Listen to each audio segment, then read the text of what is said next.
Hello, my name is Hermione. I didn't run, but because I had to do a lot of praying about Pastor Mike Jr. asking us in All Access last week to give a testimony of our God resume. I'm very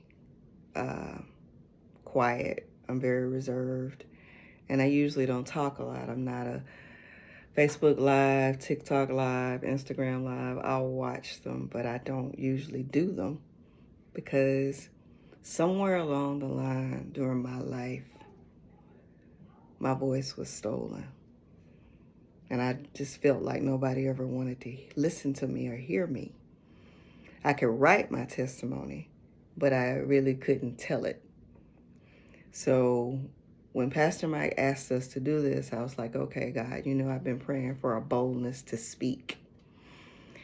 It's like, I'm going to try it. I'm going to see what happens. I'm going to submit it, see what Pastor Mike says.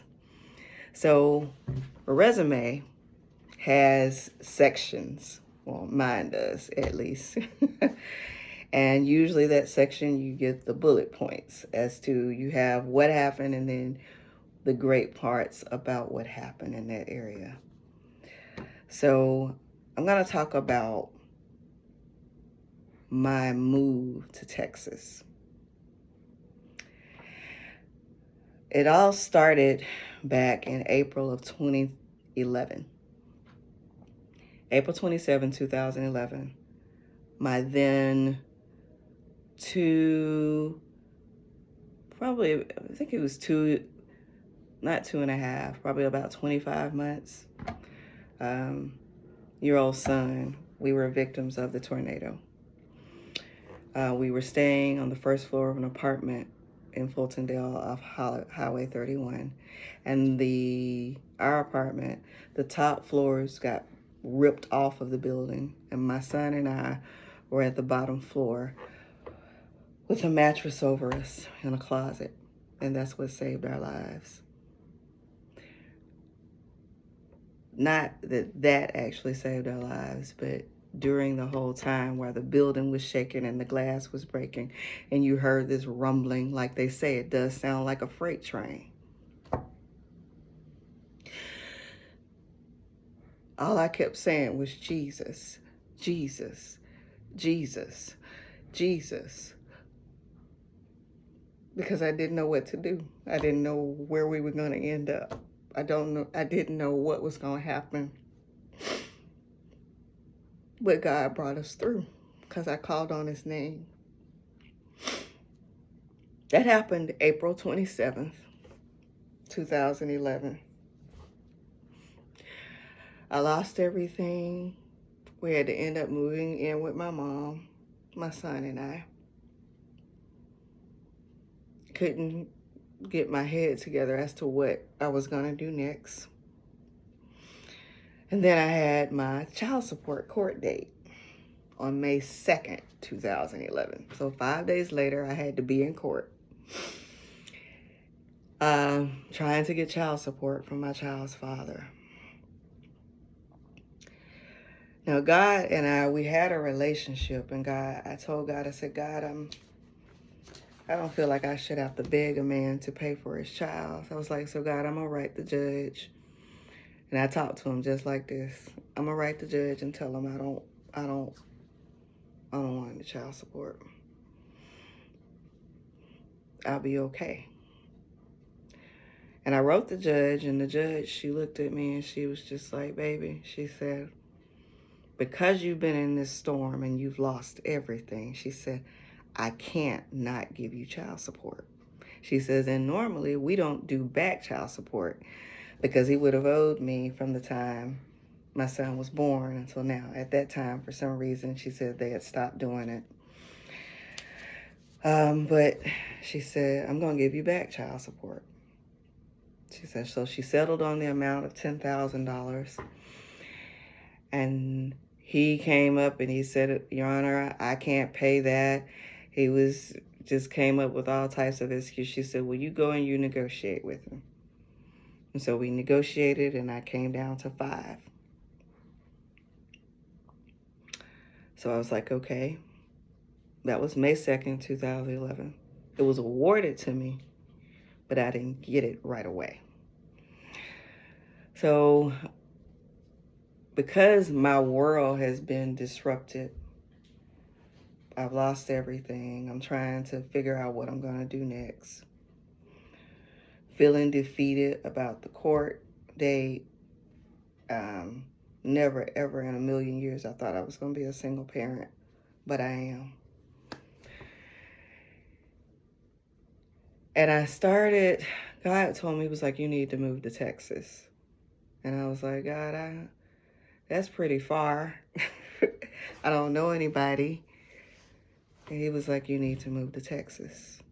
And I was like, well, God, how am I going to get there? Because my car survived the storm, but it was beat up. It ran, but it was beat up.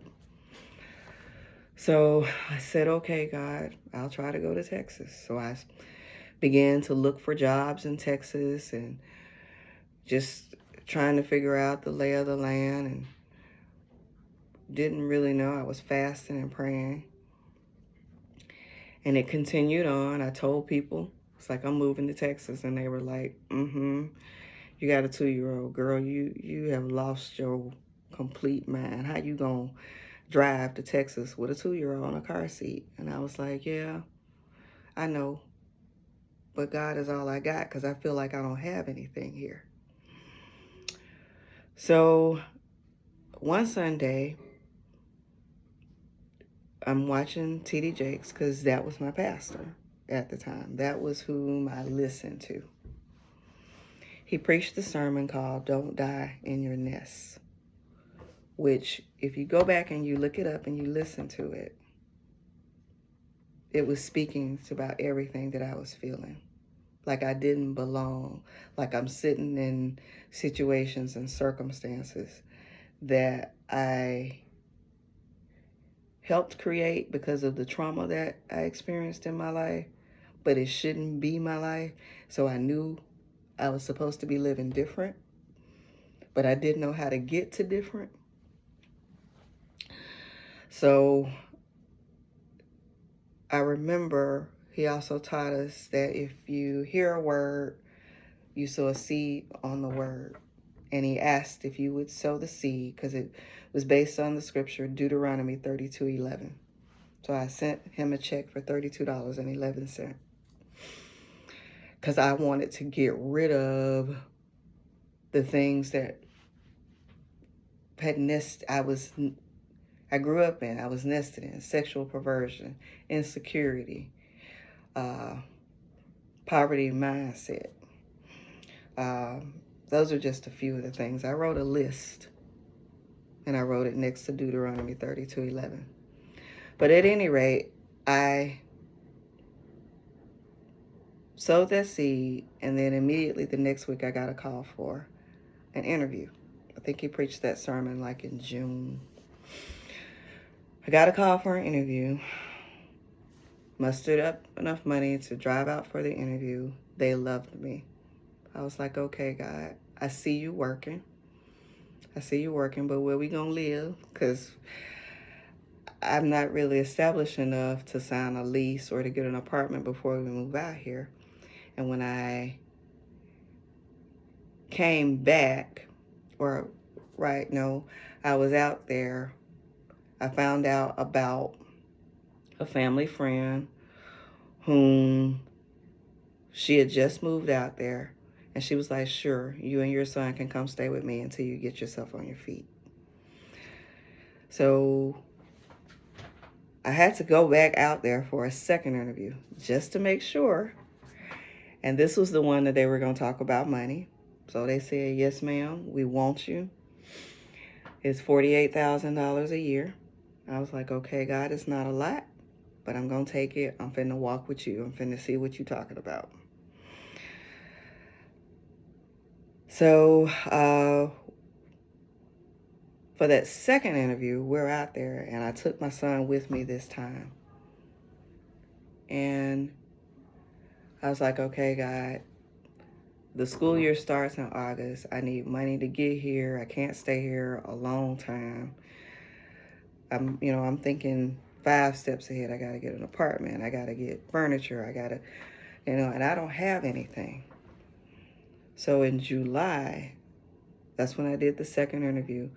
We come back home in July of 2012. This is almost a year and a few months later. My child's father decides to pay the back pay. So I got $5,000 cash money. I was like, okay, God, I see you. I see you moving. I see you working it out. Within between that time frame, I was like, okay, I'm setting up daycare. While I was getting the job, I was calling around setting up daycare. I found a private Christian daycare. It was $275 a week, which 13 years ago, that's a lot. That was $800.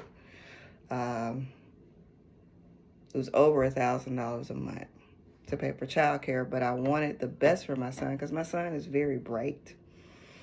And I wanted him to be in an environment where I didn't really have to worry. So what you do when you set yourself up so that you don't have to worry. So I was like, okay, that's fine. I think I can handle that with my little salary. We're going to work it out. So we moved there. We got to Texas. I was staying with her. I'm working. I have to be at work at 5 o'clock in the morning. But my friend at the time, she was a stay-at-home mom, so she was able to keep my son for a moment. He didn't have to start the daycare right away. So she kept my son. After a month, because in a school district, you get paid monthly, I got my first paycheck. My first paycheck was only $1,800.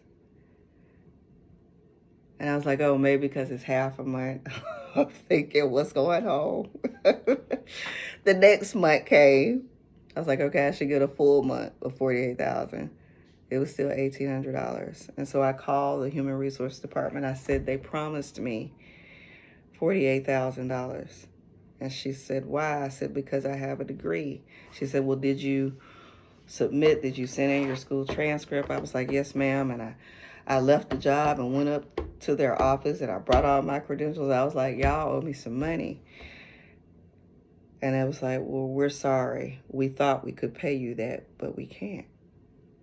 We can only give you $28,000 a year. So I'm sitting here with a 2-year-old with daycare over $1,000 a month and a partially beat up car. And I'm needing, where we were staying was 30 miles from my job. So I needed to move closer to the job to save on gas. So I found an apartment and I was able to meet the salary requirement with the child support that I was getting. So, and the apartment was 3 miles from my job and his daycare was a mile from my job. No, 2 miles from my job. So it worked out. But I was like, rent was $1,096. So y'all know that math right there ain't mathing at all. It was like, oh my God. Because I had planned all of the child support to go towards daycare and we were going to live off my salary. But when my salary is basically almost cut in half, I was like, God, I don't know what's going to happen. So things were tight. Things were extremely tight. We moved in. The young lady that we were staying with gave us an air mattress. I had a 2-bedroom apartment, 2 bedroom, 2 bath. I needed, we had an air mattress. I was able to kind of purchase some towels from like Walmart and places like that so we could take a bath and a little bit of toiletries. She helped us out with a lot of that. And so that's where we stayed. We had a tablet. My son had a tablet, had a Samsung tablet. You know, that's what you give kids nowadays to keep him entertained. And that's what he would use on our trips when we would make that drive. So that's what we would use to watch at night. We watch TV at night on his tablet. That's all I had. My cell phone, the tablet, the air mattress, and a 2-bedroom, 2-bath apartment. One of those days, I got a phone call from FEMA. Somebody told me about the FEMA assistance for victims of the tornadoes. And the lady, she said, "Ma'am, we can replace everything you need. You just need to get to Birmingham and complete the application." I was like, okay, God. So I was able to get 2-bedroom, 2-bath full of brand new furniture worth over $15,000. The issue was it had to be in Birmingham, and I could move it to Texas because I told the lady, I said, "Ma'am, I've left Birmingham." She said, "It doesn't matter. You were affected by the tornado here." And she maneuvered and got it right to where I could take that furniture with me. They weren't going to pay for it to be moved. So the furniture stayed at my mom's house for a while. I picked it out. I was able to go and pick out my own brand new furniture. It stayed at my mom's house until finally I saved up enough money to get back home to get my brother. It was my brother and my youngest sister. And I didn't know that my friends had put in together to help pay for gas to go in the U-Haul to move the stuff to Texas. So God is orchestrating all of this to get me there because I said yes. I know I'm getting long-winded and it seems like I'm getting off topic, but that's what I want you to know. Because I said yes and I didn't really know how it was going to work out, I thought I had it worked out, but it wasn't. And so he orchestrated everything to get me. My child's father paying that lump sum, my friends and my brother and sister getting together to help me move, the grant that got me the furniture to furnish my apartment, all we got there. So I got brand new furniture. I'm living in my apartment. I still don't make a lot. So I'm missing child daycare payments. I go to the lady. This lady don't know me from Adam. And she said, "Ma'am, just pay when you can." She said, "I know you're a single parent." It's like, okay. I filed my income tax. I believe that's what it was. Or something. I had gotten some extra money, and so I caught up with them. But I told her, I said, "I'm going to have to move my son because I can't afford this anymore." So I was able to get him moved to another Christian daycare. It was a church daycare that was down the street from me. It's a church daycare that was down the street from me, about 3 miles the other way. And they were able to get my son in.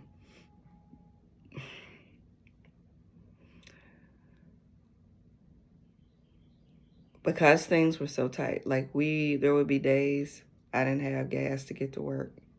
Because when you get paid once a month, like everything's due at one time and you don't hardly have any money. We didn't really do any activities. Thank God I worked at a school. I wasn't supposed to get the food, but sometimes that's how we ate. I went to, one day I came home. I was late on my rent.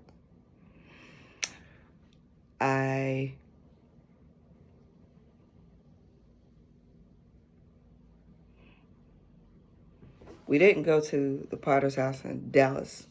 We would go there. We would try to go there on Sundays. But for a Bible study, I would like to go to the Potter's house, Fort Worth, with his pastor, Patrick Winfield, who is an excellent teacher. He is excellent.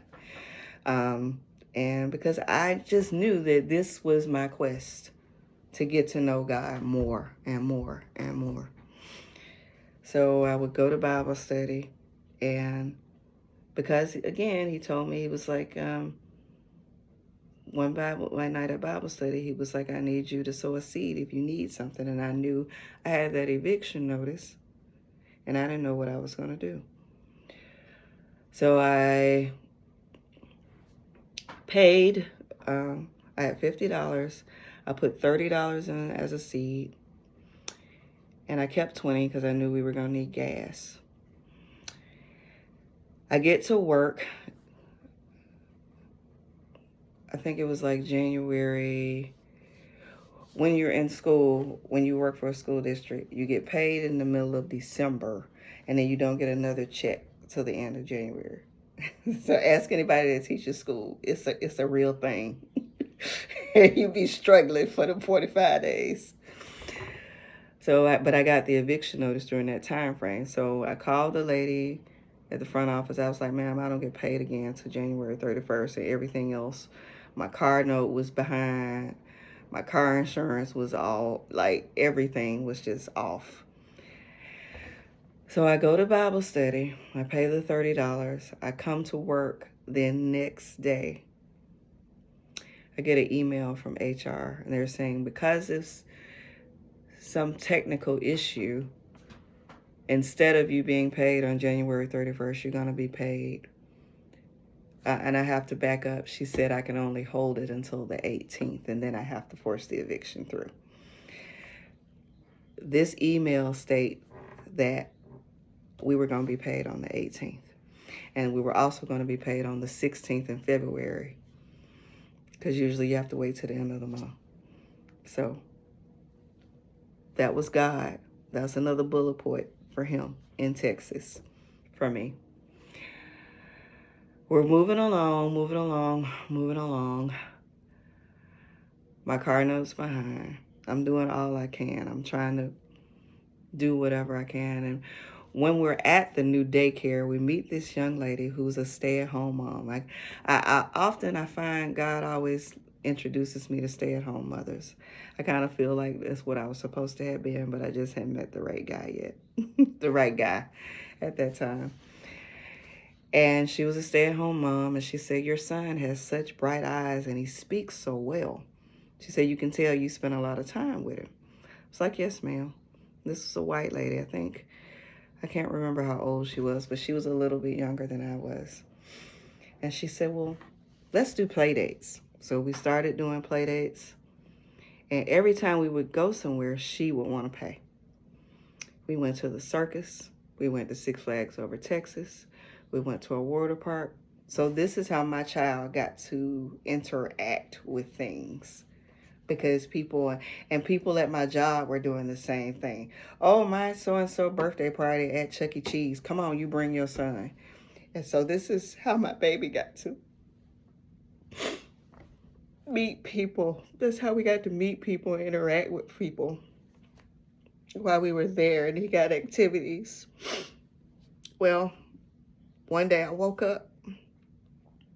I'm thinking, I'm all the way in Texas. They surely not going to come get my car.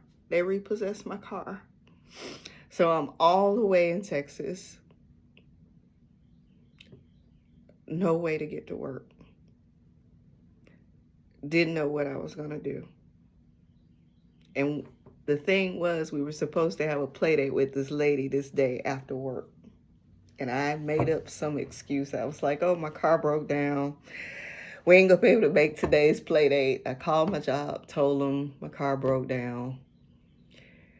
She said, she said, well, I'm going to come pick you up, and we still going. We're going to take the kids to the park, and we're going to go eat dinner. And she would always pay. I was like, okay. So she picks us up, and she said, you know what? She said, God telling me, she was like, you take my car home. And she was like, I don't need it. You working, you got a kid, you keep it. This was a 2011 Nissan Altima. The car that I had was a 2007 Jeep Commander. It was having some mechanical issues, and it was beat up from the storm, remember? And this white lady gave me her car for 2 months. So I had a way to work and back. I could take my son, I could go to church. I can go to Bible study. We had transportation. This was another point for God to showing me how he was keeping me through all of this. Like, I didn't miss a beat. Like I said, it was repossessed, and that night I had another car to drive.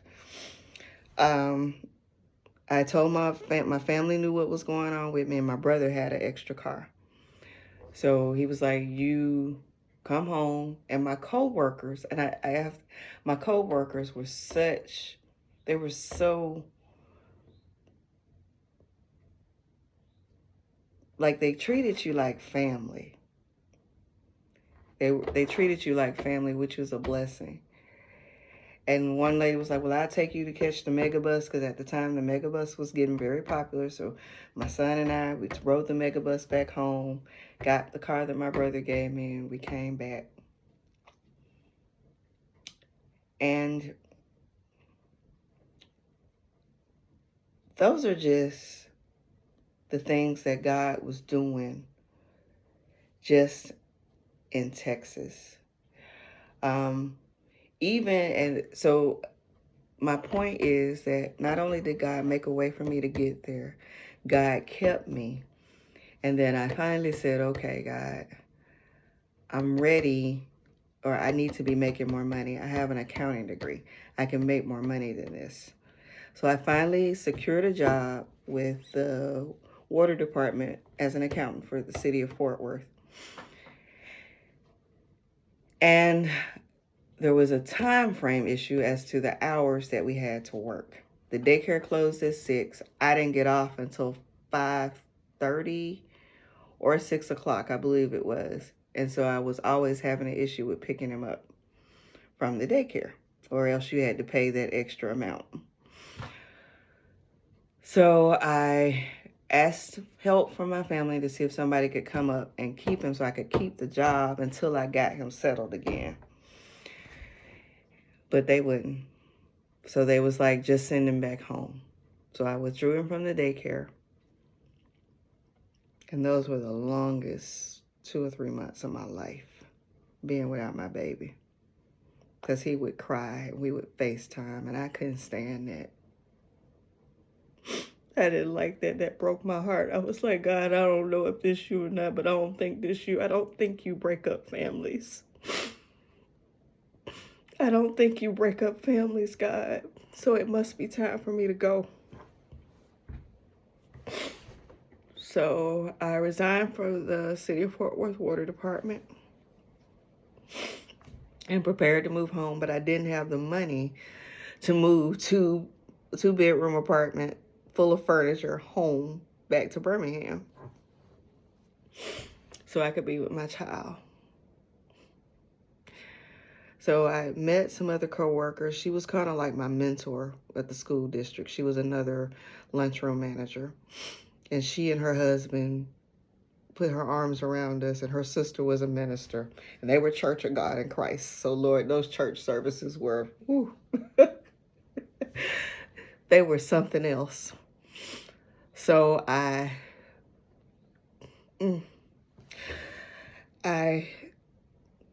told her what was going on. She said, "Well, I got a friend who got an empty garage." She was like, "You can store the furniture. We'll move it and put it in the garage until you're able to come back and get it." Like, okay, fine. So I move home. I get a job so that I can reestablish myself again. And then finally it got time for me to move the furniture back here. So I rent a car for us to move, because I didn't have a car at the time. Remember, my car was repossessed and you can't really go out and buy a car. So I rented a car. It was my brother, a girlfriend of mine, a classmate. She was also my classmate, and his friend. And we all got in a car. I think it was a Toyota Corolla, and we rode out to Texas to go rent a U-Haul to get the furniture to bring it back. So while we're out there getting the furniture to get the U-Haul, something happened to my card.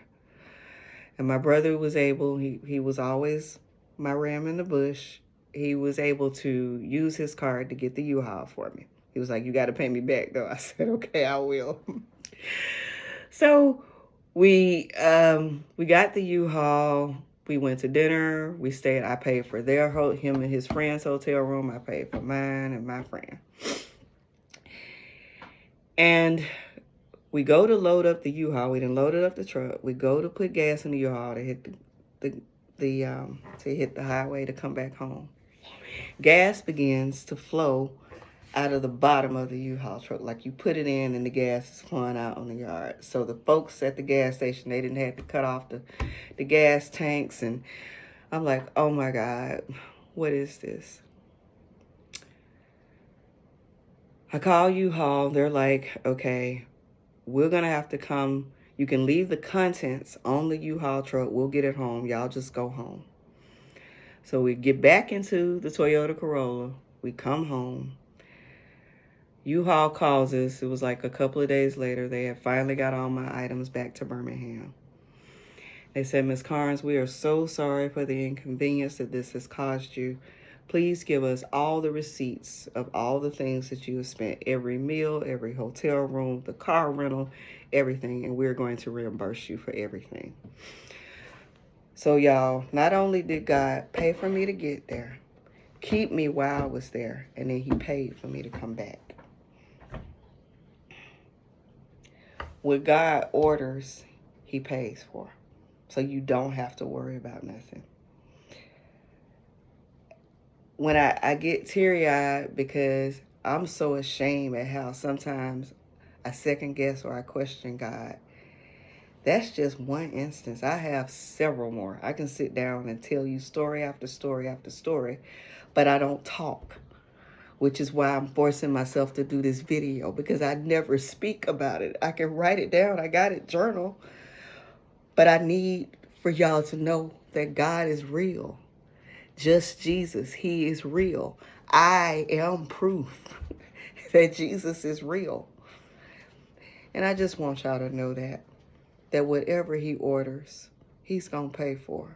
And if he tells you to do it, if you do it with sincerity, he's going to take care of you. Amen.